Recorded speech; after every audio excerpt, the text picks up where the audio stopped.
Hello student, हम पढ़ रहे थे मानव परिसंचरण तंत्र। पार्ट फर्स्ट के अंदर हमने हृदय की संरचना को पढ़ लिया था। अब हम पढ़ेंगे कि हृदय कार्य कैसे करता है, किस प्रकार से वो रक्त को अलग रखता है, किस प्रकार से वो फेफड़ों में भेजता है और किस प्रकार से शुद्ध रक्त को सभी अंगों तक भेज सकता है। आज हम पढ़ेंगे हृदय परिसंचरण। हृदय परिसंचरण बोले तो हृदय के अंदर रक्त किस प्रकार से परिसंचरित होता है, हृदय चक्र, हृदय किस प्रकार से शुद्ध अशुद्ध रक्त को बार बार रोटेट कर रहता है, हृदय क्रिया। क्वेश्चन के अंदर आपको पूछ ले हृदय परिसंचरण तंत्र को समझाइए, हृदय चक्र को समझाइए, हृदय क्रिया विधि को समझाइए, तो आपको यही बताना है। सभी के अंदर एक ही चीज आती है, ठीक है। अभी हम कल तक के वीडियो में पढ़ लेते कि हमने कल तक के वीडियो में क्या पढ़ा था, हृदय की पूरी संरचना पढ़ी थी। तो उसको वापस से एक बार रिवाइज कर लेते हैं किस प्रकार से हृदय की संरचना होती है। तो अपना हृदय इस प्रकार से था, ये आपके दो निलय और ऊपरी दो क्या थे, आलिंद। आलिंदों का आकार छोटा होता है, निलयों का आकार बड़ा होता है, हमेशा याद रखना। इसके अतिरिक्त निलयों की जो भित्तियां होती है वो क्या होती है भाई, मोटी होती है। क्यों मोटी होती है? क्योंकि इनको अतिरिक्त दाब लगाना पड़ता है। अगर आपको संरचना क्लियर है तो क्रिया विधि भी क्लियर हो जाएगी, और अगर आपको संरचना क्लियर नहीं है, हृदय का डायग्राम आपको क्लियर ही नहीं है कैसा होता है क्या होता है, तो आप हृदय क्रिया विधि को रटने बैठ जाओगे, रटा हुआ याद नहीं रहेगा। तो सबसे पहले इस डायग्राम को अच्छे से समझो, बनाओ और समझो कि किस प्रकार से बना हुआ है। अगर ये समझ में आ गया तो क्रिया विधि भी समझ में आ जाएगी, ठीक है भाई। ये होगा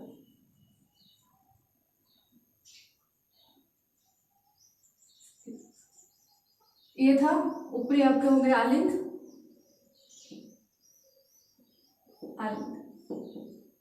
ये निलय, दायां आलिंद, दायां निलय। दोबारा से इसलिए बना रही हूँ, क्रिया विधि को समझने के लिए आपके सामने डायग्राम का होना बहुत जरूरी होता है। ये हो जाएगा बायां आलिंद और ये बायां निलय। सेप्टम मसल्स थी जो आपके हृदय को कितने भागों में बांट रही थी भाई, 4 भागों में। ऊपरी 2 आलिंद, निचले 2 निलय। आलिंद आकार में छोटे, भित्तियां पतली, बार बार बोल रही हूँ, आकार में छोटे, भित्तियां पतली, और निलयों का आकार बड़ा और भित्तियां मोटी। आलिंदों में 2 रक्त वाहिनियां आकर खुलती है, जिसे क्या बोला था, ऊर्ध्व महाशिरा और निम्न महाशिरा। इनका क्या काम था कि संपूर्ण शरीर से अशुद्ध रक्त को इकट्ठा करना। ऊर्ध्व महाशिरा और निम्न महाशिरा।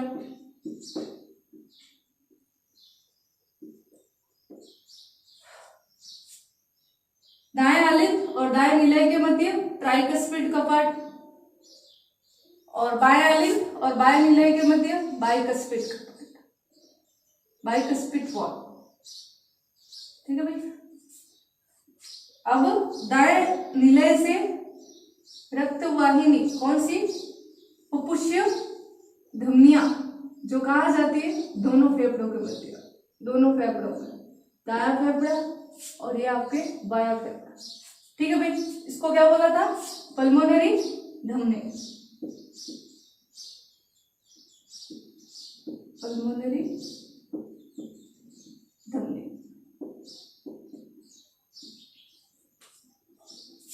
और पल्मोनरी शिराओं के माध्यम से शुद्ध रक्त वापस कहाँ आ जाएगा, हृदय में। ये क्या हो जाएगी, पल्मोनरी शिरा, पल्मोनरी शिरा। अब पल्मोनरी धमनी, यहाँ क्या था, अर्धचंद्राकार कपाट। ये क्या हो जाएगा, अर्ध चंद्राकार कपाट। अब शुद्ध रक्त को पूरे शरीर में भेजने के लिए यहां से क्या निकलती है, महाधमनी, जो पूरे शरीर में शुद्ध रक्त को पंप कर देती है, ये महाधमनी। और यहाँ पर क्या होता है, अर्धचंद्राकार कपाट। फिर बात करें हृदय की, हृदय किस प्रकार का था, मायोजेनिक, कोई तंत्रिका कोशिका उपस्थित नहीं होती है। तो इस है तो अगर तंत्रिका कोशिका नहीं है तो संकुचन शिथिलन के लिए दिशा निर्देश कहाँ से प्राप्त होंगे, तो इसी हृदय की कुछ मांसपेशियां परिवर्तित होकर किसका निर्माण करती है, नोडल ऊतकों में क्या हो जाती है, परिवर्तित। ऐसे ऊतक जो स्व उत्तेजित होकर क्या उत्पन्न कर सकते हैं भाई, उत्तेजना या कार्य विभव या आवेग उत्पन्न कर देते हैं। तो यहाँ पे कुछ ये टिश्यूज को अलग कर देते हैं। इसको क्या बोला था, SAN नोड, ठीक है, शिरा अलिंद पर। इसी प्रकार से यहाँ क्या थे, एवियन नोड है, कुछ नहीं भाई, मसल से है एक तरीके की। एक और बड़ी बात, हृदय की जो मसल्स होती है उसको क्या बोलते हैं, कार्डियक मसल्स। कार्डियक पेशियां मिलकर ही पूरे हृदय का क्या करती है भाई, निर्माण करती है। और यहाँ पे क्या आता है, Proxima hinge bundle, bundle of hinge.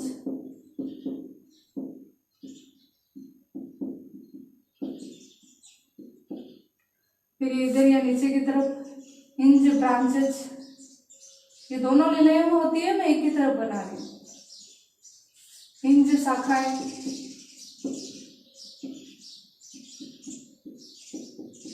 और इनसे क्या निकलती है, पुर्किंजे तंतु, पुर्किंजे तंतु, ठीक है भाई। ये कल हमने पूरा पढ़ लिया था भाई, किस प्रकार से अपना हृदय होता है। आज पढ़ेंगे भाई हृदय क्रिया। देखो होता क्या है, जब भी आप सांस लेते हो तब क्या लेते हो, ऑक्सीजन लेते हो सांस में, सांस ली, ये नाक है, क्या है भाई, O2 है। O2 कहाँ से, श्वास नली से होते हुए कहाँ जाएगा भाई, दोनों फेफड़ों के पास जाएगा, फेफड़े से होते हुए कहाँ आएगा भाई, O2। फेफड़े किसको दे देंगे भाई, और फेफड़ों के अंदर क्या होता है भाई, रक्त वाहिनियां, कुपिकाएं होती है छोटी छोटी, उन कुपिकाओं के ऊपर ऐसे इस तरीके से रक्त वाहिनी, छोटी छोटी केशिकाओं का क्या होता है भाई, जाल होता है। उन रक्त केशिकाओं में कौन दौड़ रहा होता है, रक्त दौड़ रहा होता है। तो कुपिकाएं क्या करती है भाई, ऑक्सीजन को तो रक्त में डाल देती है, और केशिकाओं से CO2 होती है वो अपने अंदर लेके वापस नाक के द्वारा वापस छोड़ती है, श्वसन तंत्र में पड़े। अब जैसे ही O2 कहाँ आ गया, हृदय, हृदय रक्त हृदय के रक्त वाहिनियों के द्वारा हृदय में, और हृदय पूरा इस ऑक्सीजनित रक्त को पूरे शरीर में क्या करता है भाई, पंप कर देता है। अब जैसे ही पंप करता है रुधिर के अंदर ये ऑक्सीजन, तो कहाँ जाएगा भाई, कोशिका के पास जाएगा। अब कोशिका क्या करती है, इस ऑक्सीजन का ये करेगी C6H12O6, इसके साथ किसकी क्रिया होगी, O2, किसको क्या बोलते हैं, मेटाबॉलिक रिएक्शन। तो क्या बनेगा, CO2 + H2O + ATP। इसमें से ATP और H2O को तो कौन रख लेता है भाई, कोशिका रख लेती है। CO2 को नहीं रखती क्योंकि उसको CO2 नहीं चाहिए। जीवित कोशिकाओं को CO2 नहीं चाहिए, हमारे शरीर की कोशिकाओं को CO2 नहीं चाहिए, तो ये CO2 को वापस क्या करते हैं कि भाई रक्त में छोड़ देगी। अब हमारे किसी भी अंग को CO2 नहीं चाहिए, अपशिष्ट पदार्थ, तो हृदय क्या करेगा भाई, इस CO2 वाले रक्त को अपने अंदर एकत्रित करेगा और उस CO2 को वापस कहाँ भेज देगा भाई, फेफड़ों, और फेफड़ों से CO2 को बाहर निकाल देगा। जरूरत नहीं है भाई CO2, तो बाहर निकाल देता है।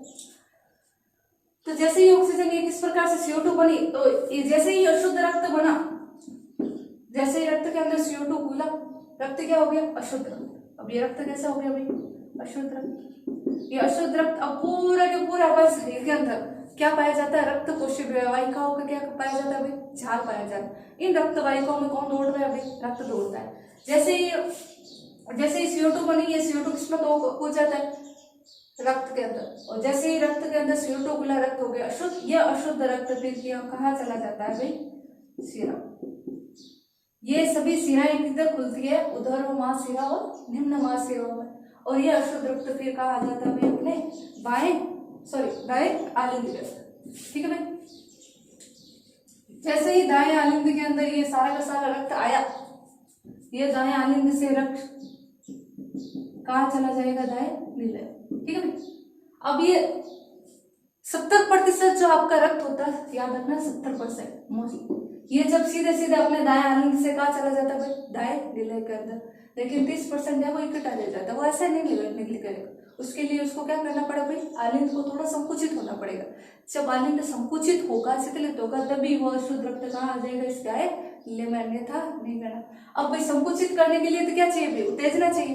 अब उत्तेजना हमारे शरीर के अंदर सभी जितने भी ऑर्गन होते हैं, उन उत्तेजना के लिए काम है, उत्तेजना कहाँ से मिलती है, न्यूरॉन से, और न्यूरॉन्स कहाँ से लेकर आता है, मस्तिष्क से लेकर आता है। लेकिन हमारे हृदय के पास कोई न्यूरॉन नहीं होता। अगर न्यूरॉन नहीं होगी तो कोई उत्तेजना नहीं होगी। इसलिए जो हृदय की जो मांसपेशियां होती है वो परिवर्तित होकर इस प्रकार से हो जाती है कि स्वतः ही क्या करती है, उत्तेजना प्रदान करती है। ये जो ऐसे एन पढ़ा था हमने, ये क्या होता है भाई, स्व उत्तेजित होता है। स्व उत्तेजित होकर क्या करेगा भाई, उत्तेजना उत्पन्न कर देगा। कार्य विभव क्या करेगा, उत्पन्न करेगा। जैसे ही कार्य विभव उत्पन्न होता है, ये आलिंद क्या होता है भाई, संकुचित होता है। उत्तेजना दौड़ेगी इन ऊतकों के अंदर तो क्या होगा, संकुचित होगा। जैसे ही ये संकुचित होगा तो बचा हुआ 30% भी रक्त कहाँ आ जाता है भाई, इन निलयों के अंदर आ जाता है। जब अनुशीतलित मतलब विश्राम की अवस्था में रहेगा तब 70% आ जाएगा, लेकिन जो 30% बच गया है वो ऐसे नहीं आएगा। उसके लिए क्या करना पड़ता है भाई, दाब लगाना पड़ता है। रक्त के ऊपर क्या लगाओ भाई, दाब लगाओ। इस रक्त के ऊपर दाब लगाओगे तभी ये रक्त कहाँ आएगा, दाएं निलय के अंदर। और दाब के लिए क्या करेगा भाई, दाब किसी भी चीज के ऊपर आपको दाब लगाना है तो क्या करोगे, उसको सिकुड़ोगे, उसको दबाओगे तभी तो अंदर भरे तरल पर दाब उत्पन्न होगा। इसलिए ये मांसपेशियां क्या करती है भाई, उत्तेजना उत्पन्न करती है, स्वतः ही उत्तेजित होकर उत्तेजना उत्पन्न करती है, जिससे आलिंद की भित्तियां क्या हो जाती है भाई, संकुचित होती है। जैसे ही संकुचित होती है, इन रक्त रुधिर पर क्या पड़ता है भाई, दबाव पड़ता है। जैसे अब ये कोई चीज है, इसको ऐसे बिचकाओगे तो दाब नीचे की आ जाएगा भाई। जैसे आलिंद बिचका, संकुचित हुआ, दाब क्या, ये रक्त क्या आ गया भाई, दाएं निलय के अंदर। जैसे ये रक्त अंदर की तरफ आया, ये वापस कपाट क्या हो जाएंगे भाई, बंद हो जाएंगे। कपाट में से याद रखना, मैंने आपको बताया था ये केवल इसी रास्ते खुलता है, इस तरफ ही खुलता है, कभी इस तरफ नहीं खुलता। अब ये कपाट बंद रहते हैं भाई ऐसे तो, पर जैसे ही ये संकुचित होता है, दाब पड़ता है तो ये कपाट क्या होते हैं, नीचे की तरफ खुल जाते हैं। इनकी भित्तियों से इस तरह दाब पड़ेगा, ये भित्तियों खुल जाएगी, कपाट खुल जाएगा। जैसे ही कपाट खुलेगा, रक्त क्या हो जाएंगे, नीचे की तरफ प्रवाहित हो जाएंगे, दाएं निलय की ओर आ जाए। अब दाएं निलयों में इकट्ठा, ये अपनी क्षमता के अनुसार रक्त क्या करता है भाई, वो अपने अंदर भर लेता है, शुद्ध रक्त को अपने अंदर भर लेता है। अब जैसे ये पूरी तरीके से भर जाता है तो अब क्या होगा, ये अर्धचंद्राकार कपाट क्या हो जाएंगे, खुल जाएंगे, क्योंकि रक्त को कहाँ भेजना है, फेफड़ों के पास। जैसे ही अर्धचंद्राकार कपाट खुलेंगे तो इन भित्तियों से क्या लगेगा भाई, दाब लगेगा। अब ये जो दरवाजे इस तरीके से खुल गए थे तो ये दाब लगेगा वापस से। जैसे ही यहाँ पर ये रुधिर यहाँ बढ़ेगा और ये उत्तेजना कहाँ से, देखो एसएन नोड से, तो ये तो स्व उत्तेजित होता है, उत्तेजना उत्पन्न करता है खुद ही, और ये इन्हीं से उत्तेजना कहाँ भेज दी जाती है, इन एवियन नोड से। इन एवियन नोड से निलय की भित्तियों में क्या होती है, उत्तेजना उत्पन्न हो जाती है। जैसे जैसे पूरा भरा, उत्तेजना आई, अब क्या होगा, निलय संकुचित होता है। जैसे ही आपका ये निलय संकुचित होगा, दायां निलय संकुचित होगा, ये कोटर जो इस तरीके से खुल गए थे वापस क्या हो जाएंगे, बंद हो जाएंगे। जैसे इनके ऊपर निलय संकुचित हुए, रुधिर पर दाब लगा, दाब लगने से ये कोटर, ये दरवाजे क्या हो गए, इस तरीके से ऊपर की तरफ होकर ये क्या हो जाएंगे, बंद हो जाएंगे। ये बंद हो जाएंगे और ये अर्धचंद्राकार कपाट क्या हो जाएंगे, खुल जाएंगे। इन्हें बंद करने के लिए एक पर विशेष प्रकार की मांसपेशियां होती है जिनको बोलते हैं पेपिलरी पेशियां। ये पेपिलरी पेशियां ऊपर की ओर, जैसे निलय संकुचित होता है वो पेशियां ऊपर की ओर करती करती है और इन कपाटों को क्या कर देती है, बंद कर देगी। अगर ये कपाट बंद नहीं होता तो रक्त वापस क्या चला जाता है, ऊपर की ओर चला जाता है। अगर ये कपाट आपके खराब हो जाए तो सर्जरी करके उन्हें ठीक किया जाता है। इन कपाटों का ठीक तरीके से कार्य करना बहुत अनिवार्य होता है, बहुत जरूरी होता है आपके हृदय के कार्य के लिए। ठीक है, जैसे ही कपाट बंद हुए, रुधिर संकुचित हुआ, रक्त ऊपर की तरफ गति करके दोनों फेफड़ों में चला जाता है। चला गया भाई, रक्त चला गया। जैसे ही रक्त ऊपर की तरफ गया, रक्त का दाब क्या हो गया, कम हो गया, तो वापस ये क्या हो जाता है, अनुशीतलित हो जाता है। अब दाब यहाँ पहुंचने के पश्चात ये शुद्ध रक्त होके वापस कहाँ आ जाएगा भाई, बाएं निलय के अंदर। अब ये जो शिथिलित और अनुशीतलित, ये याद रखना, दोनों आलिंद आपके एक साथ संकुचित होंगे और दोनों निलय क्या होंगे, एक साथ शिथिलित होंगे। आलिंद संकुचित होगा तो निलय संतुलित, निलय विश्राम अवस्था में रहेगा। निलय जब विश्राम अवस्था में रहेगा तो ये संकुचित अवस्था में। पर यह याद रखना है कि दोनों आलिंद एक साथ संकुचित होते हैं और दोनों निलय भी एक साथ संकुचित होते हैं। अब जिस वक्त या जब आलिंद ये संकुचित हुआ तो ये भी आलिंद संकुचित हुआ होगा। अब ऐसा तो है नहीं कि यहाँ से रक्त आने के बाद वहां ऊपर जाएगा, पहले भी तो रक्त ऊपर गया होगा, बलमोरी धमनियों के द्वारा फेफड़ों के अंदर गए रक्त गया होगा, वो शुद्ध होकर वापस कहाँ भर गया होगा, इसी साथ बाएं आलिंद में। जिस वक्त अशुद्ध रक्त से आपका दायां आलिंद भरता है, उसी वक्त पल्मोनरी शिराओं के द्वारा शुद्ध रक्त से कौन भर जाता है, बायां आलिंद। दोनों एक साथ भरते हैं। ठीक है भाई, तो दोनों एक साथ संकुचित हो। अब दायां आलिंद जब संकुचित होगा तो रक्त दाएं निलय में आ जाएगा। जब बायां आलिंद संकुचित होता है तो बायां आलिंद से कहाँ आ जाएगा भाई, बाएं निलय के अंदर रक्त आ जाएगा। जिस वक्त दाएं आलिंद के अंदर संकुचन होता है, जिस वक्त यहाँ उत्तेजना उत्पन्न होती है, यही उत्तेजना इनकी भित्तियों में भी चली जाती है। जैसे ही इनको उत्तेजना मिलती है, कार्य विभव होता है, आवेग मिलता है, तो ये भी क्या होती है, भित्तियां संकुचित होती है। जैसे ही संकुचित होगी, रक्त के ऊपर दाब लगेगा और दाब से बाई स्पीड कपाट से होते हुए रक्त कहाँ भर जाएगा भाई, बाय निलय के। अब बाय निलय भरता गया भरता गया भरता गया भाई, भर गया, अपने क्षमता के अनुसार उसने अपने अंदर भर लिया। फिर अब इनको भी तो संकुचन चाहिए, पर यह याद रखना कि केवल SAN नोड शिरा आलिंद पर्व ही स्व उत्तेजित होता है। अन्य जो भी आपको मांसपेशियां दिखाई दे रही है, बंडल हिंज बंडल पुरकिंज तंतु, ये स्व उत्तेजित नहीं होते। इस SN नोड से ही उत्तेजना एवियन नोड से होते हुए बंडल हिंज शाखा पुरकिंज तंतुओं को क्या मिलती है भाई, उत्तेजना मिलती है। जैसे ही इनको उत्तेजना मिलती है, ये क्या हो जाता है भाई, संकुचित होते हैं। संकुचित होते हैं तो अंदर भरे रक्त पर क्या पड़ता है भाई, दबाव पड़ता है। जैसे ही दबाव बढ़े, यहाँ से चंद्रकार कपाट से होते हुए पूरे शरीर को क्या कर दिया भाई, भेज दिया जाता है शुद्ध रक्त। ये थी आपकी हृदय क्रिया। अब ये अपना डायग्राम में समझ ले, अब लैंग्वेज में लिख के देखते हैं। अब इसको डायग्राम में समझ लिया, अब अपनी लैंग्वेज में इसको लिखते हैं। देखो काफी बार होता है कि भाई समझ में सारा हो गया, पर लिखते कैसे, थ्योरी में नहीं लिख पाता है। चलो पता है कैसे लिखते, समझने के लिए जो पूरी हृदय संरचना, ये हृदय परिसंचरण, हृदय चक्र, हृदय क्रियाविधि है, उसको हम 4 भागों में क्या करते थे, बांट देते थे, केवल समझने के लिए भैया, मानने के लिए। ठीक है, पहले भाग में कर देते हैं हृदय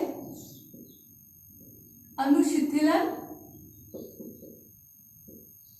हृदय अनुशिथिलन, अनुशिथिलन को क्या बोल सकते हो, विश्राम अवस्था।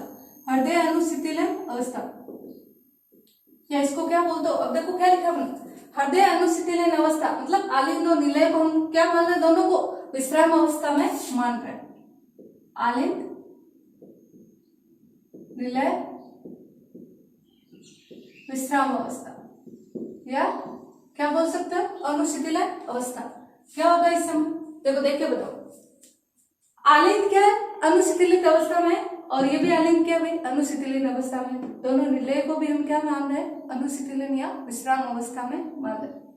मैंने क्या बताया था कि जब आलिंद क्या होता है, अनुशिथिलित अवस्था में रहते हैं, तब 70% रक्त का प्रवाह कहाँ हो जाता है भाई, दाएं आलिंद से दाएं निलय और बाएं आलिंद से बाएं निलय में रक्त का प्रवाह कब होगा, जब ये तो कपाट क्या होंगे भाई, खुले रहेंगे। तो लिख देते रक्त का प्रवाह आलिंदों से किस तरफ होता है, निलय की तरफ। ठीक है, अब आपको अपनी कॉपी में पूरा लिखना है भाई, जब हृदय अनुशिथिलित अवस्था में रक्त रहता है, तब रक्त का प्रवाह आलिंदों से निलयों की तरफ होता है। कोष्टक में लिख देते हैं रक्त का प्रवाह कितना हो जाता है भाई, 70%। लिखते टाइम ध्यान रखना भाई कि जितनी भी कोशिकाओं में मेटाबॉलिक क्रियाओं के जो CO2 बना है, उस CO2 को जब रक्त में छोड़ा जाता है तो अशुद्ध रक्त शिराओं में चला जाता है, और शिराओं से ऊर्ध्व महाशिरा और निम्न महाशिराओं के द्वारा आलिंदों में आता है। ठीक है, अशुद्ध रक्त से ये भर के उसी वक्त शुद्ध रक्त से जो पल्मोनरी शिरा या शुद्ध रक्त किसको भर देती है, बाएं आलिंद से, और बाएं आलिंदों से ये दोनों रक्तों का प्रवाह कहाँ हो जाता है भाई, निलय की तरफ हो जाता है। अब ये बताओ, यहाँ से यहाँ रक्त का प्रवाह हो रहा है, यहाँ से यहाँ रक्त का प्रवाह, उस वक्त यहाँ तो होगा नहीं, यहाँ रक्त का प्रवाह देखो इन धमनियों से, देखो दाएं आलिंद से, सॉरी दाएं निलय से पल्मोनरी धमनियों के अंदर रक्त का प्रवाह कब होगा, जब यहाँ रक्त दाब क्या हो जाएगा, बहुत ज्यादा बढ़ जाएगा। लेकिन अभी रक्त दाब अभी यहाँ बढ़ा नहीं, तो अर्धचंद्राकार दोनों कपाट क्या रहेंगे भाई, बंद रहेंगे। अब यहाँ जो स्थिति इस तरफ होगी वही स्थिति इस तरफ भी होगी। ठीक है, तो ये कपाट त्रिबलनीय कपाट और द्विबलनीय कपाट तो क्या रहेंगे, खुले, और दोनों अर्धचंद्राकार कपाट क्या हो जाएंगे भाई, बंद रहेंगे। ठीक है, स्थिति लिखोगे, त्रिबलन कपाट व द्विबलन कपाट सर क्या रहेंगे, खुले रहेंगे, और अर्धचंद्राकार कपाट, अर्धचंद्राकार कपाट क्या रहेंगे भाई, बंद रहेंगे। ठीक है भाई, हो गया इतना।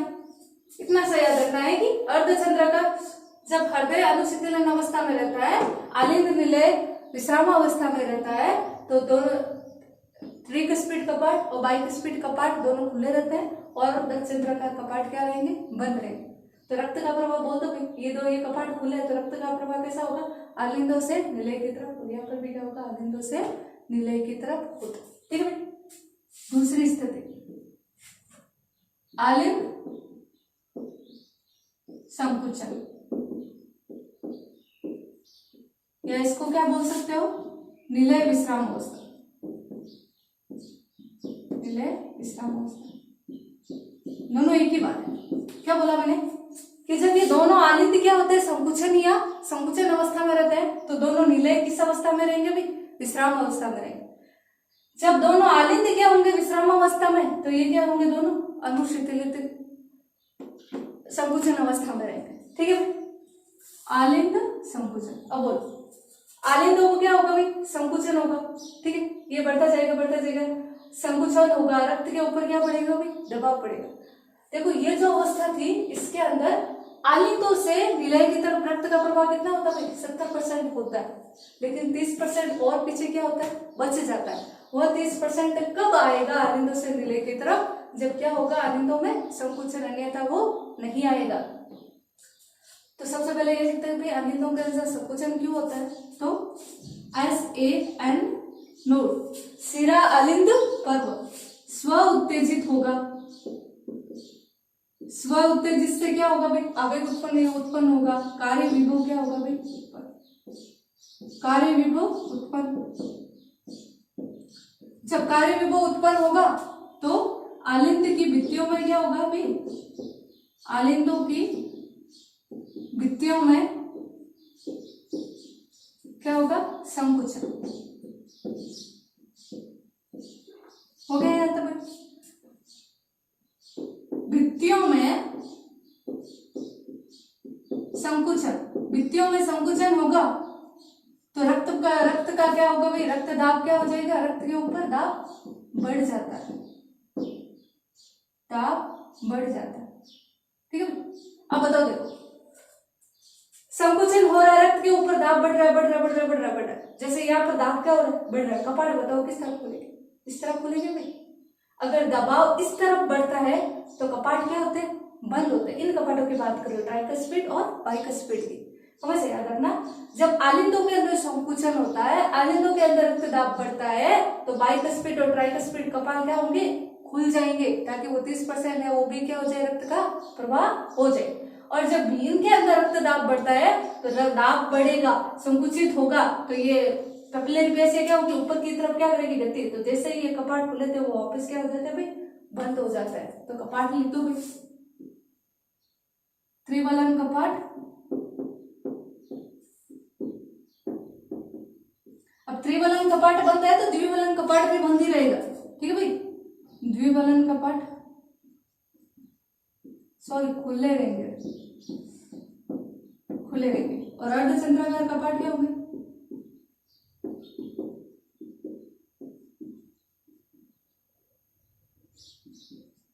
बंद। ठीक है भाई, ये हो गया आलिंद संकुचन अवस्था।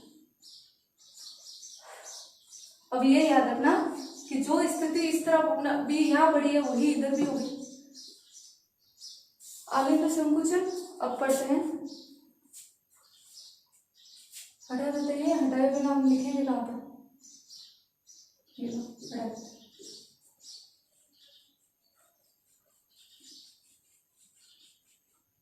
आलिंदों के संकुचन के पश्चात क्या होगा भाई,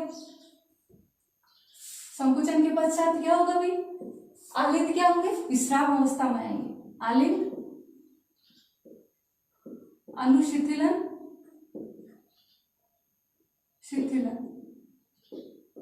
आलिंद अनुशीतलन, या क्या बोल सकते हैं, निलय संकुचन।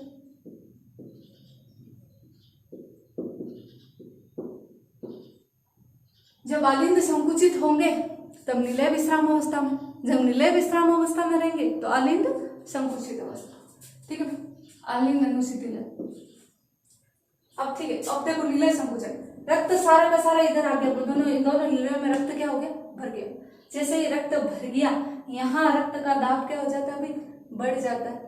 रक्त का दाब बढ़ जाता है और ये जो SAN नोड से संवेदना कहाँ प्राप्त होती है भाई, एवन नोड। पहले उत्तेजना लिख देते हैं, SAN से कार्य विभव AVN की तरफ, AVN की और प्रेरित हो जाता है, जिससे निलय भित्तियों में क्या होगा भाई, जैसे ही कार्य विभव आएगा, आवेग दौड़ेगा भित्तियों के अंदर, तो भित्तियां क्या हो जाएगी भाई, संकुचित।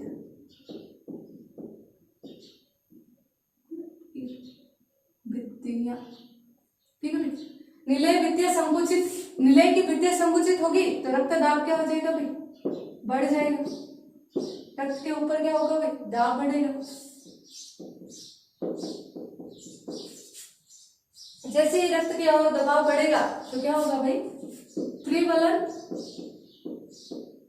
व द्विवलन कपाट बंद हो जाते हैं तथा अर्धचंद्राकार कपाट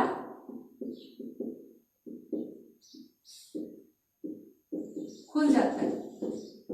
अब बताओ, अर्धचंद्राकार कपाट खुल गया, द्विवलन और त्रिवलन कपाट बंद हो गए तो रक्त का प्रवाह किस ओर होगा, दाएं निलय से पल्मोनरी धमनियों के द्वारा फेफड़ों की ओर, और बाएं निलय से जो शुद्ध रक्त है महाधमनी के द्वारा वो सभी रक्त को अंगों की तरफ क्या कर दिया जाता है, भेज दिया जाता है। ये लो रक्त का प्रवाह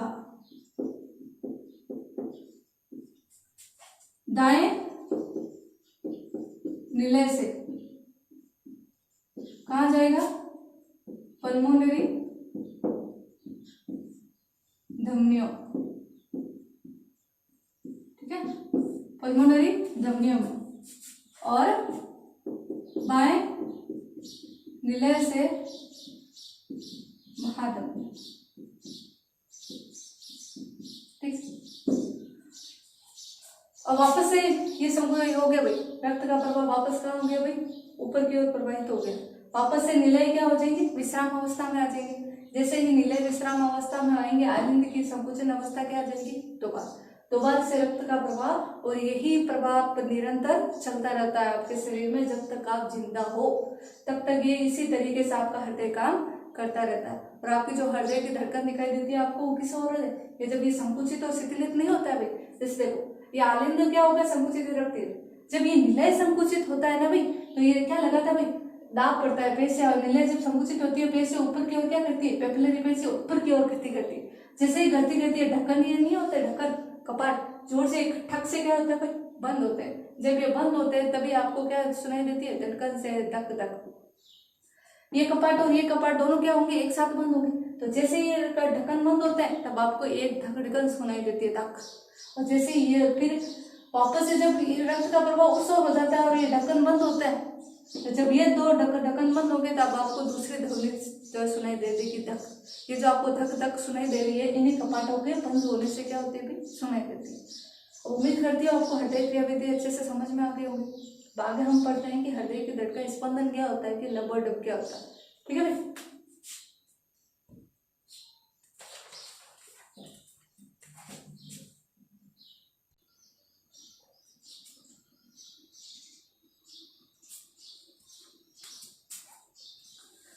अब तक हमने हृदय क्रिया विधि पूरी कंप्लीट पढ़ ली थी।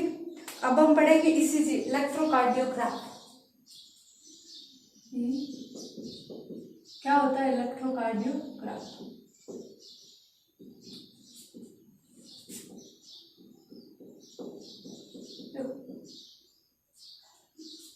इलेक्ट्रोकार्डियोग्राफ एक प्रकार की मशीन होती है जो आपका हृदय, जब आलिंद संकुचित होता है तब क्या उत्पन्न करता है, इलेक्ट्रिक करंट उत्पन्न करता है। उसी इलेक्ट्रिक करंट को ये मशीन क्या करती है भाई, कैप्चर बता रही है। तो ये डॉक्टर के चेक करने के लिए हो रहा है डॉक्टर चेक करने के लिए देखते हैं कि आपका हृदय बराबर से संकुचित और शिथिलित हो रहा है या नहीं हो रहा है, इसलिए किसका सहारा लिया जाता है भाई, ईसीजी इलेक्ट्रोकार्डियोग्राम।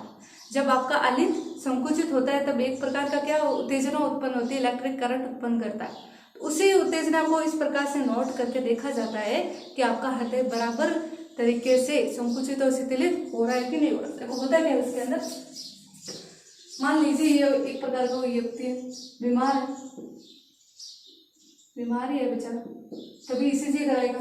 एक स्वस्थ व्यक्ति ईसीजी क्यों करवाएगा भाई, इसको कोई दिक्कत आ रही है, डॉक्टर ने को चेक कराया, डॉक्टर ने कहा भाई जाके ईसीजी करवा, इलेक्ट्रोकार्डियोग्राफ ईसीजी लेके आए, ठीक है।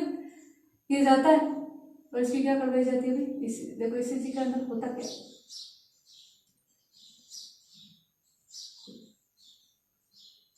इसका हाथों में, ठीक है। देखो ईसीजी के अंदर होता क्या है कि 3 प्रकार के लीड्स लिए जाते हैं। एक प्रकार के ऐसी मशीन के उपकरण होते हैं जो इलेक्ट्रिक करंट को कैप्चर करने के लिए होता है। ये एक लगाया जाता है इसके इस हाथ पर, एक इस हाथ पर, एक इसके बाएं पैर पर, और एक जो हृदय होते हैं 6 लगाई जाती है इधर, 2 3 4 5 6। और ये मान लीजिए ये क्या होगी, इलेक्ट्रोकार्डियोग्राफ, इसको इलेक्ट्रोकार्डियोग्राफ, ये इस मशीन का क्या है भाई, नाम है। इस मशीन का काम क्या है भाई, जो आपका हृदय संकुचित शिथिलित हो रहा है, इलेक्ट्रिक करंट कर रहा है, उस करंट को कैप्चर करके अपने साथ रखना। ये जोड़ दो भाई, ये इसको जोड़ दो, ये इधर जोड़ दो, ये मशीन से तारों को क्या कर दिया भाई, जोड़ दिया जाए। जैसे ही इसको तार जोड़ता है तो ये मशीन इस प्रकार से कोई क्या देती है, ग्राफ देती है, ये इस प्रकार से। देखना कभी हॉस्पिटल का भी सीन देखा होगा कि इस प्रकार से जब कोई मशीन लगी होती है, पी पी पी पी करके इस तरीके से क्या दिखाई देती है, वेव दिखाई देती है, आपको तरंगे दिखाई देती है, वो इस तरीके से दिखा रहा होता है। जब तक वो इस तरीके से P P P P P कर रही है, मान लो इंसान जिंदा। जब उसने सीधी लाइन कर दी मतलब इंसान क्या हो गया भाई, उठ गया। क्या होता है, अब इससे जो ग्राफ निकल रहा है इसको क्या बोल दोगे, इलेक्ट्रोकार्डियोग्राफ। मशीन को क्या बोल रहे हैं, इलेक्ट्रोकार्डियोग्राफ और इलेक्ट्रोकार्डियोग्राफ। अब देखो ये ग्राफ आता है, वो क्या आता है भाई, वो कैसे आता है, ठीक है, देखते चलो। ये याद रखना भाई, एक ही साथ के और एक बाएं पैर पर लगाई जाती है और 6 लगाई जाती है इसके हृदय के पास। एक प्रकार की लीड्स होती है, छोटे छोटे तार होते हैं जो इनके ऊपर लगाए जाते हैं, क्योंकि जब आपकी ये जो आवेग उत्पन्न होता है, इलेक्ट्रिक करंट उत्पन्न, उसी इलेक्ट्रिक करंट को क्या करता है, कैप्चर करके इस तरीके से क्या बनाती है भाई, ग्राफ बनाती है।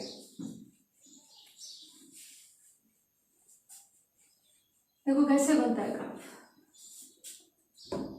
वापस एक बार देख लेते हैं। ये भी, ये आपका हृदय था, ये आपके आलिंद थे, और ये आपके क्या थे भाई, निलय था, ठीक है भाई। अब तंत्रिका है नहीं, आवेग उत्पन्न होने हो, मस्तिष्क आएंगे नहीं, तो आवेग क्या होंगे, खुद ही जनरेट होंगे। कौन जनरेट कर रहा था, SAN जनरेट कर रहा था भाई, उत्पन्न कर रहा था। क्या उत्पन्न कर रहा था, आवेग उत्पन्न कर रहा था, करंट उत्पन्न कर रहा था, ठीक है भाई। ये क्या होता है, स्व उत्तेजित होता है। इसी को आपको क्या बोलते हैं, पेसमेकर। क्यों बोलते हैं पेसमेकर, पेसमेकर को हिंदी में बोलते हैं गति प्रेरक। आपकी जो हृदय के अंदर जो संकुचित शिथिलित ये जो गति हो रही है, उस गति को कौन उत्पन्न कर रहा है, ये SN नोड ही कर रहा है, यही उसको नियमित कर रहा है। तो इसी SN नोड को क्या बोलते हैं, पेसमेकर या गति प्रेरक। ये SN नोड स्वतः ही उत्तेजित होकर क्या करता है भाई, संवेदना उत्पन्न करता है, और इन संवेदनाओं को कहाँ भेज देता है, दोनों आलिंदों। जैसे ही दोनों आलिंदों को कार्य आवेग संवेदना कार्य को प्राप्त होता है, ये पेशियां क्या होती है भाई, संकुचित हो जाती है, और रक्त का प्रवाह कैसा होता है, वो रक्त का प्रवाह अभी हमें याद नहीं रखना, अभी हमें याद रखना है कि जो आवेग उत्पन्न होता है, जैसे ही ये आवेग इन दोनों भित्तियों के अंदर हुआ, दोनों ही आलिंद क्या हो गए, संकुचित हुए, वो ग्राफ क्या बना देगा भाई, इस तरीके से बना देगा ग्राफ को। ये कोई बेस लाइन समझ सकते हैं, ठीक है। अब ये देखो, जैसे ही आपके दोनों के दोनों आलिंद क्या हो गए, संकुचित, तो ये मशीन क्या बता देगी भाई, इस तरीके से क्या हो जाएगी मशीन, ठीक है। सबसे पहले क्या होगा, आलिंदों का संकुचन होगा। जैसे ही दोनों आलिंदों के संकुचन हुए, लीड्स लगाई हुई है, ग्राफ में क्या बना दी भाई, एक लाइन बना दी, ठीक है भाई। अब आलिंदों के संकुचन के बाद क्या होगा भाई, नीले आलिंद क्या हो जाएंगे विश्राम अवस्था में, और नीले क्या हो गए, संकुचित। देखो पहला क्या हो गया, ये इसका नाम दे देते हैं, आलिंद संकुचन। सबसे पहले क्या होगा, आलिंद संकुचन। आलिंद संकुचन के बाद निलय संकुचन। आलिंद संकुचन, निलय संकुचन, फिर निलय विश्राम अवस्था, निलय अनुशिथिलन। देखो ग्राफ के अंदर ये आपके 3 ही लाइन है। आलिंद का जो विश्राम अवस्था है उसको आपको ये मशीन कैप्चर नहीं करती है। क्यों नहीं करते वो हम बाद में बताऊंगी। तो आलिंद का संकुचन हो, ठीक। जैसे ही निलय का संकुचन होगा, ये ग्राफ इस तरीके से आएगा। ये क्या हो गया, निलय का संकुचन। ये देखो लिख देते हैं, ये आलिंद संकुचन,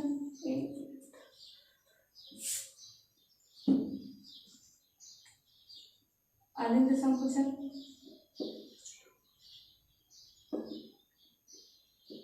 थोड़ा सा ये क्या हो जाएगा, निलय संकुचन, निलय संकुचन। इसको नाम दे देते हैं P Q R S, और इसके बाद वाला ये आ जाएगा T। ठीक है भाई, थोड़ा सा आगे बना देते हैं, दिखेगा नहीं। क्या आ जाएगी, ठीक। अब इसको क्या बोल दोगे, निलय अनुशिथिलन।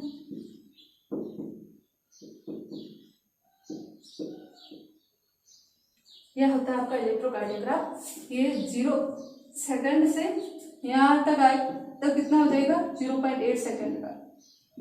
एक कार्डियक साइकिल कितना होता है, 0.8 सेकंड तक आके होता है। ना ज्यादा होगा ना कम होगा। अगर ज्यादा कम हो रहा है मतलब आप क्या हो, बीमार हो। ये इसके आधार पर देखा जाता है। देखो आलिंद का संकुचन हुआ, जैसे आलिंद संकुचित हुए, अब आप ही को समझ लो, आपके सारे लीड्स लगाए हुए हैं और इलेक्ट्रोकार्डियोग्राफ आपके जो हृदय की क्रियाविधि है उसको कैप्चर करें। जैसे ही आपके आलिंदों ने क्या किया, संकुचन किया, क्या उत्पन्न हुआ, इलेक्ट्रिक करंट हुआ। ये ग्राफ इस तरीके से क्या बता देगा, सिग्नल। अब बात यह आती है कि आलिंद संकुचन दिखा तो निलय अनुशिथिलन क्यों नहीं आया बीच में। देखो जब ये जब ऐसा नोड आवेग उत्पन्न करता है और आवेग उत्पन्न करने के बाद किसको भेजता है भाई, दूसरा आलिंदों को क्या करता है भाई, द्वितीय को भेजता है। जैसे ये संकुचित हुआ और जब ये रक्त क्या का प्रवाह क्या हो गया, निलयों की तरफ हो गया। लेकिन जब निलय संकुचित होता है उसी समय क्या होता है, कभी आलिंदों का क्या अनुशिथिलन काल होता है। दोनों ही लगभग एक साथ ही होते हैं। आलिंदों का अनुशिथिलन और निलयों का संकुचन एक साथ ही होता है। उस वजह से मशीन उस करंट को कैप्चर नहीं कर पाती और आपके आगे आता एकदम नीला। ठीक है, अब जैसे ही निलय का संकुचन हुआ, ये ग्राफ इस तरीके से। ठीक है भाई, निलय का संकुचन के बाद क्या आएगा भाई, निलय का अनुसंधान ग्राफ ने बता दिया। ठीक है, एक स्टेप रह चुका है आलिंदों का अनुशीतलन, वो मैंने आपको बता दिया कि आलिंद अनुशीतलन को ग्राफ कैप्चर नहीं करता क्योंकि आलिंदों का अनुशीतलन और निलय संकुचन एक ही समय होता है। इस वजह से ग्राफ उसको इलेक्ट्रोकार्डियोग्राफ में वो दिखाई नहीं देता।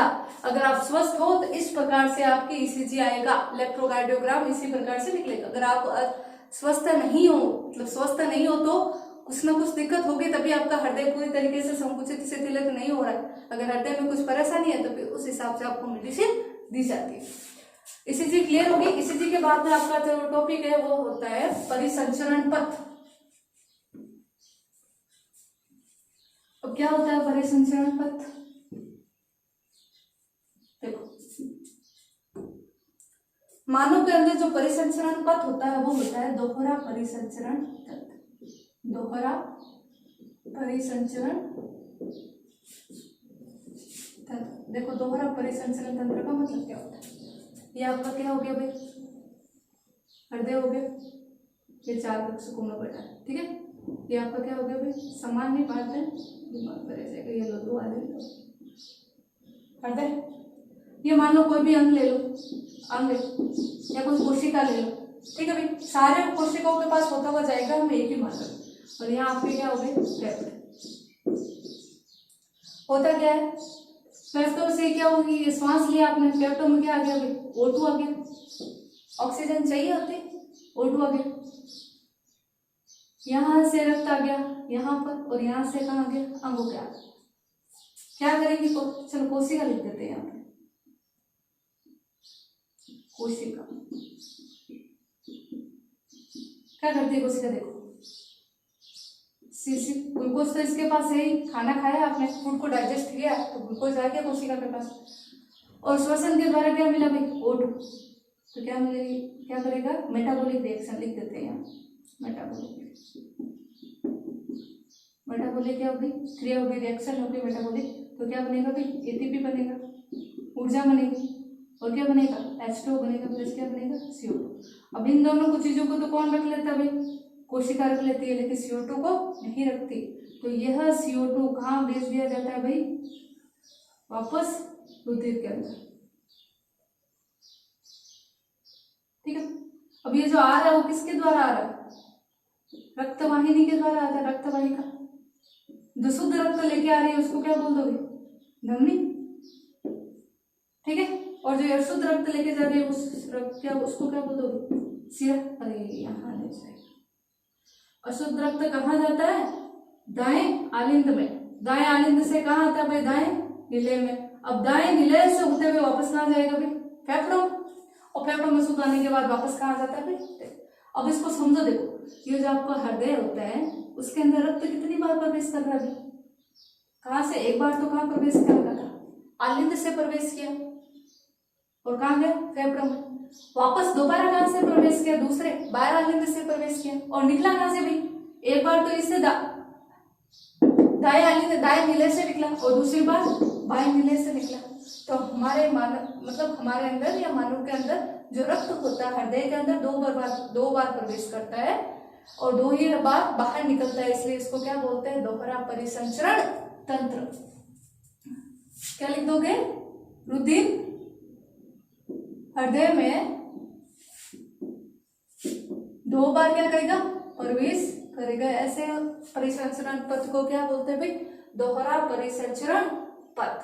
ठीक है भाई, अब सब जीवों में दोहरा नहीं होता है, मछलियों के अंदर एकल परिसंचरण पथ होता है। क्यों होता है भाई, हृदय के अंदर जो मछलियों के अंदर जो हृदय होता है वो 2 गोष्ठीय होता है, 2 ही कक्ष पाया जाता है, एक बार अशुद्ध रक्त प्रवेश करेगा और दूसरी बार शुद्ध रक्त क्या निकल जाएगा भाई, बाहर निकल जाएगा। केवल एक बार प्रवेश करेगा, एक बार निकलेगा, उसको क्या बोलते हैं, एकांतर परिसंचरण तंत्र। एक ही बार अगर प्रवेश कर रहा है तो एकांतर परिसंचरण तंत्र, अगर 2 बार रक्त हृदय में प्रवेश कर रहा है तो उसको बोलते हैं दोहरा परिसंचरण तंत्र। अब आपके शरीर के अंदर देखो, आपके सभी अंगों के अंदर क्या होता है कि जो भी अशुद्ध रक्त बना वो उस अशुद्ध रक्त को कहाँ भेजते भाई, हृदय में भेजते। लेकिन आपके आंतों के अंदर जो आंतें होती है उनके अंदर देखो, जैसे ही आपने अंदर कुछ खाया, वो जो भोजन हुआ, डाइजेस्ट हुआ और आपके पेट के अंदर क्या हो गया भाई, आंतों के अंदर ग्लूकोज बन गया। ठीक है, अब उन ग्लूकोज को जो अवशोषित कर रही है, अवशोषित करने के लिए ऊर्जा तो लगानी पड़ेगी भाई। जैसे ही ऊर्जा खर्च, मेटाबॉलिक क्रिया हुई, क्या बन गया, CO2, तो रक्त कैसा हो गया, विऑक्सीजनित रक्त। तो इन आंतों से जो रक्त होता है उनके अंदर देखो ग्लूकोज उपस्थित है तो ग्लूकोज युक्त हो गया, तो आंतों से जो विऑक्सीजनित रक्त होता है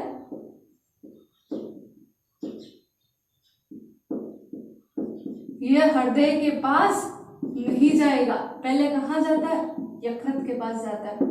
यकृत में जाने के बाद कहाँ जाएगा भाई, ये हृदय के पास। ये रास्ता थोड़ा चेंज कर लेता है। आपके सब अंगों में क्या होता है, जितने भी ये दूसरे अंग होते हैं, आपके किडनियां है, जितने भी हाथ पैर, जैसे भी जो अशुद्ध रक्त बना है, जो अंग, जितने भी अंग अपना अशुद्ध रक्त लेके कहाँ भेजेंगे भाई, सिराओं के अंदर। सिरा सीधा उसको लेके कहाँ जाएगी भाई, हृदय के पास, अपने हृदय के पास लेके आए। लेकिन आंतों के अंदर जो विऑक्सीजनित रक्त होता है वो हृदय के पास नहीं लेके जाता, पहले कहाँ लेके जाता है, यकृत के पास। यकृत के पश्चात वो कहाँ जाता है भाई, हृदय के पास। इसको क्या बोलते हैं, यकृत निवाहिका तंत्र। ये आपका डाइजेस्टिव सिस्टम में वापस से आएगा, एक बार और रास्ता कटेगा आपका, यकृत निवाहिका तंत्र। क्यों जाता है, कुछ तो वजह होगी तब यकृत के पास जा रहा है, वहां पे तो पहले हृदय के पास से चला जाता है। तो जो आप भोजन करते हो तो ग्लूकोज बनता है, वो ग्लूकोज जब रक्त में मिलता है तो वो रक्त उस ग्लूकोज को, पूरे ग्लूकोज तो आप खर्च कर नहीं रहे हो, पूरी इतने जितना खाते हो उतना काम तो आप करते नहीं, तो जो आपका बॉडी क्या करता है, उस ग्लूकोज को ग्लाइकोजन में बदल देता है, यकृत में ले जाता है, ग्लूकोज युक्त रक्त कहाँ जाता है, यकृत में जाता है। और जो आप काम नहीं कर रहे हो तो उस ग्लूकोज को कहाँ बदल देता है, यकृत के अंदर ग्लाइकोजन के रूप में अंदर क्या कर देता है, स्टोर कर देता है। जो आपको कभी खाना ना मिले तो उस ग्लाइकोजन को तोड़कर वापस आपको ऊर्जा दी जा सके, इसलिए वो रक्त पहले कहा जाता है, यकृत के अंदर जो एक्स्ट्रा ग्लूकोज है उस ग्लूकोज को ग्लाइकोजन के रूप में यकृत में क्या कर देता है, जमा कर देता है। उसके बाद वो क्या जाता है, हृदय के जाता है, इसको क्या बोलते हैं, यकृत निवाहिका तंत्र। ठीक है, तो जो मानव के अंदर जो परिसंचरण तंत्र होता है वो कैसा होता है, दोहरा परिसंचरण तंत्र। और दूसरा एक और पॉइंट नोट कर लो, वो होता है कि जो दो परिसंचरण पथ होता है वो मंद प्रकार का होता है। अब बंद प्रकार के और खुले प्रकार में क्या होता है, देखो परिसंचरण तंत्र को दो भागों में बांटा गया, बंद प्रकार का और खुला प्रकार का। बंद परिसंचरण और खुला परिसंचरण तंत्र, खुला परिसंचरण तंत्र। देखो बंद में क्या होता है, खुले में क्या होता है। बंद में समझो, बंद परिसंचरण तंत्र में क्या होगा कि जो हृदय है, हृदय से जो रक्त है वो किसमें बहता है, रक्त वाहिनियों में, रक्त वाहिनियों में प्रवाहित होगा, स्वतंत्र रूप से आपके शरीर में नहीं बहेगा। केवल कितना किसमें बहेगा, ही ना छोटी छोटी नलियां होती है रक्त वाहिका, उसके अंदर बहेगा, कभी उनके बाहर प्रवाहित नहीं होगा। तो समझ लो ये कोई कोशिका है, ठीक है, इसको क्या चाहिए भाई, ऑक्सीजन चाहिए, ग्लूकोज चाहिए। तो यहाँ से क्या चल रही है, रक्त वाहिनी चल रही है, उस रक्त वाहिनी से ये क्या ले लेती है, O2 ले लेती है, ग्लूकोज लेती है। ये जो कोशिका है और ये रुधिर है, डायरेक्ट रूप से दोनों कभी नहीं मिलते हैं, ठीक है। इसको जो चाहिए वो रक्त से ले लेगी कोशिका, लेकिन जो रक्त है वो सीधा डायरेक्ट रूप से कोशिका से संपर्क में नहीं आता। जबकि खुले परिसंचरण तंत्र में क्या होगा, ये हृदय है, यहाँ से कोई रक्त वाहिनी निकल रही है, अगर निकल भी रही है तो ये कोई अंग है तो वो सीधा इस तरीके से आके उसके अंदर फैल जाएगा। लेकिन मंद प्रकार के परिसंचरण तंत्र में ऐसा नहीं होता है, जो कोशिकाएं होती है कोशिका के अंदर ही इस तरीके से छोड़ दिया जाता है, रक्त पूरी स्वतंत्र रूप से फैला हुआ नहीं रहता। बंद प्रकार के परिसंचरण तंत्र में जो रक्त होता है रक्त वाहिनियों में प्रवाहित होता है, स्वतंत्र रूप से कभी नहीं बहेगा। जबकि खुले परिसंचरण तंत्र में रक्त ऐसे पूरे शरीर अंगों कोशिकाओं में ऐसे ही फैला रहता है, रक्त वाहिनियों का जाल नहीं पाया जाता है।